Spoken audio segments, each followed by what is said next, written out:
اللہ کی راہ میں جو مارا گیا دین حق کے لیے، جس نے جنگ کی اور اس جنگ میں اسے مار دیا گیا، تو اس خوش نصیب انسان کو شہید کہتے ہیں۔ لیکن شہداء کے بہت سے اقسام ہیں۔ اقسام کیا ہیں؟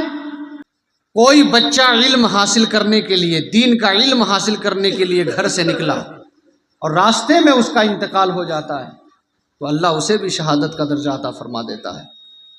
ایک انسان ایسا ہے جو رات کی تنہائی میں مصطفیٰ جان رحمت پر درود پڑھتے رہتا ہے، تو آقا ارشاد فرماتے ہیں کہ جو مسلمان سونے سے پہلے وضو کر لے اور باوضو ہو کر سوئے، اور اگر اسی رات اس کی موت آ جائے تو اللہ اس مسلمان کو بھی شہادت کا درجہ عطا فرما دیتا ہے۔ اقسام الگ الگ ہیں۔ کوئی جا رہا ہے، چلتے چلتے گاڑی سے ایکسیڈنٹ کر گیا، تھا مسلمان، اللہ اسے بھی شہادت کا درجہ عطا فرما دیتا ہے۔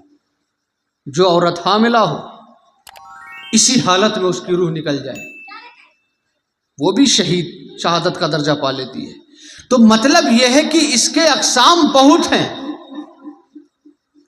لیکن اگر آپ یہ دیکھیں گے کہ ان شہیدوں میں، ان شہداء میں سب سے بڑا مرتبہ، سب سے بڑا رتبہ شہید اعظم جنہیں کہا جاتا ہے تو کوئی اور نہیں بلکہ وہ امام علی مقام سیدنا امام حسین کی ذات گرامی ہے۔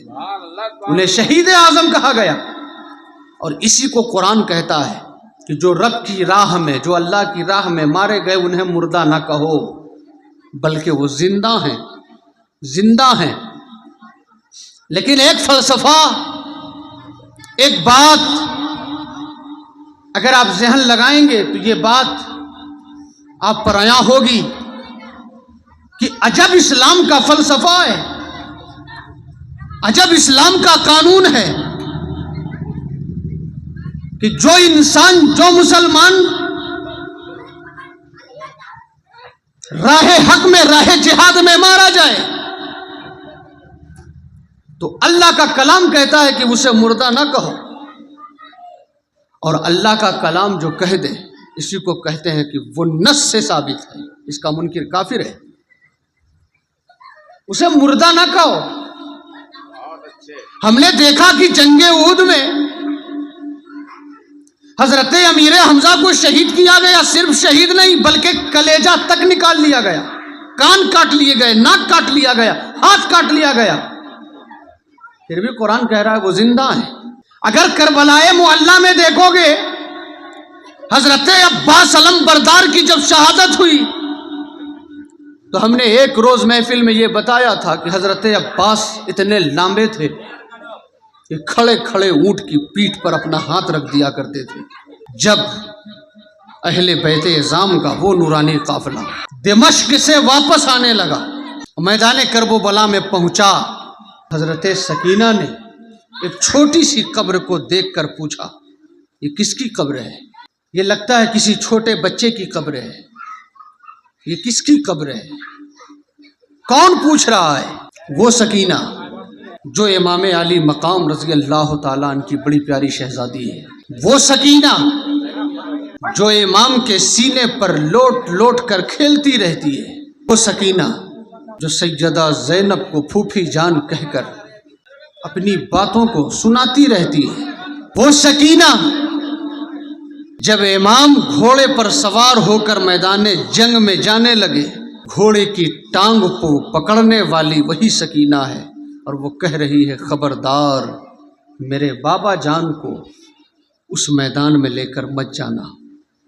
یہ وہی سکینہ ہے کہ جب دمشق سے یزید کے دربار سے واپسی کے بعد میدان کرب و بلا میں پہنچی تو ایک بات کہا، یہ کون ہے؟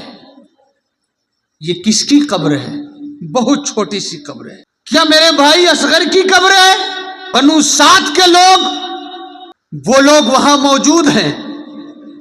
ان لوگوں نے کہا نہیں، آپ کے بھائی اصغر کی یہ قبر نہیں ہے۔ تو پھر کہا کہ لگتا ہے کسی چھوٹے بچے کی قبر ہے. قبر دیکھ کر سمجھ میں آتا ہے نا کہ یہ کتنے بڑے انسان کی قبر ہے. تو بنو سعد کے افراد نے جیسے ہی یہ جملہ کہا، یہ کسی بچے کی قبر نہیں بلکہ تیرے چچا عباس علمبردار کی قبر ہے. سکینہ نے تڑپ کر کہا، یہ میرے چچا کی قبر کیسے ہو سکتی ہے؟ وہ تو اتنے لامبے تھے کہ کھڑے کھڑے اونٹ کی پیٹھ پر ہاتھ رکھ دیا کرتے تھے. تو بنو سعد کے لوگوں نے کہا کہ ہاں یہ بات صحیح ہے، لیکن آپ لوگوں کے جانے کے بعد یزیدیوں نے اتنا برا حشر کیا کہ عباس کے جسم کی بوٹی بوٹی کاٹ کر ایک جگہ رکھی تھی، ہم لوگوں نے جھولے میں پیک کر کے اسے قبر میں دفنایا ہے، تبھی اتنی چھوٹی قبر نظر آ رہی ہے. پھر بھی قرآن کہتا ہے وہ زندہ ہے. سارے اعضاء الگ الگ، پیر الگ، ہاتھ الگ، سینہ الگ، ناک الگ، کان الگ، زبان، سب کچھ الگ الگ، پھر بھی قرآن کہتا ہے زندہ ہے. اے قرآن، یہ کیسا فلسفہ ہے؟ یہ اسلام تو ہی بتا دے کہ یہ قانون کیسا قانون ہے؟ سب کچھ سارے اعضاء الگ الگ ہو گئے، پھر بھی تو کہتا ہے کہ یہ زندہ ہے. لیکن یہی قرآن ہے، یہی قرآن ہے کہ سارے اعضاء الگ ہو گئے پھر بھی زندہ. لیکن جب مصطفیٰ جان رحمت تبلیغ کی خاطر نکلے، ابو جہل ہے، ابو لہب ہے، عتبہ ہے، شیبہ ہے، یہ مکہ کے گنڈے، یہ مشرکین مکہ، یہ کفاران مکہ، جب آقا تبلیغ کرتے ہیں ان مکہ کے مشرکین نے پتھر تک مارا، اونٹ کی اوجھڑی تک ڈال دی، راہ میں کانٹا تک بچھایا. جب تبلیغ کر رہے ہیں یہ سن نہیں رہے. اللہ فرمانا انک لا تسمع الموتى، اے محبوب یہ مردے ہیں، آپ کی نہیں سنیں گے. یہ سننے والے نہیں، یہ مردے. اے قرآن تو کہنا کیا چاہتا ہے؟ ابو جہل چل رہا ہے، ابو لہب بات کر رہا ہے، عتبہ اور شیبہ دیکھ رہا ہے، لیکن قرآن تو اسے مردہ کہہ رہا ہے. امیر حمزہ کا کلیجہ چبایا جا رہا ہے، عباس کے بازو کٹ رہے ہیں، عباس کے جو ہے جسم کو کاٹا جا رہا ہے، ان کے سر کو کاٹا جا رہا ہے، ان کے ہاتھ کو کاٹا جا رہا ہے، ان کے پیر کو کاٹا جا رہا ہے. اے قرآن تو انہیں زندہ کہہ رہا ہے. امام علی مقام کا سر دھڑ سے الگ ہو رہا ہے. اے قرآن تو انہیں زندہ کہہ رہا ہے. اکبر کی جوانی لٹ رہی ہے. اے قرآن تو انہیں زندہ کہہ رہا ہے. اصغر کا بچپنا جا رہا ہے. اے قرآن تو انہیں زندہ کہہ رہا ہے. عباس کے بازو کٹ گئے. اے قرآن تو انہیں زندہ کہہ رہا ہے. حضرت امیر حمزہ کا کلیجہ چبایا جا رہا ہے. اے قرآن تو انہیں زندہ کہہ رہا ہے. بدر میں صحابہ کی شہادت ہو رہی ہے. اے قرآن تو انہیں زندہ کہہ رہا ہے. احد میں صحابہ کی شہادت ہو رہی ہے. اے قرآن تو انہیں زندہ کہہ رہا ہے. حنین میں صحابہ کی شہادت ہو رہی ہے. اے قرآن تو انہیں زندہ کہہ رہا ہے. خیبر میں صحابہ کی شہادت ہو رہی ہے. اے قرآن تو انہیں زندہ کہہ رہا ہے. ابو جہل چل رہا ہے پھر بھی وہ مردہ ہے. ابو لہب بات کر رہا ہے، اے قرآن تو اسے مردہ کہہ رہا ہے. عتبہ بات کر رہا ہے، اے قرآن تو اسے مردہ کہہ رہا ہے. شیبہ بات کر رہا ہے، اے قرآن تو اسے مردہ کہہ رہا ہے. مشرکین مکہ کھا رہے ہیں پھر بھی قرآن کہہ رہا ہے یہ مردہ ہیں. مطلب کیا؟ بات کیا؟ تو جسم میں روح رکھنے کا نام زندگی نہیں ہے. اب سمجھے اس بات کو؟ کیا بات ہے کہ جسم میں روح کو رکھنے کا نام زندگی نہیں ہے، بلکہ سراپا مصطفیٰ کی محبت کا نام زندگی ہے، اور مصطفیٰ کی غداری کا نام موت ہے. اسی لیے جو ہے نا حضرت امیر حمزہ کو مرنے نہیں دیا، اور مصطفیٰ سے غداری نے ابو جہل کو جینے نہیں دیا. یہ مرنا اور جینا جو ہے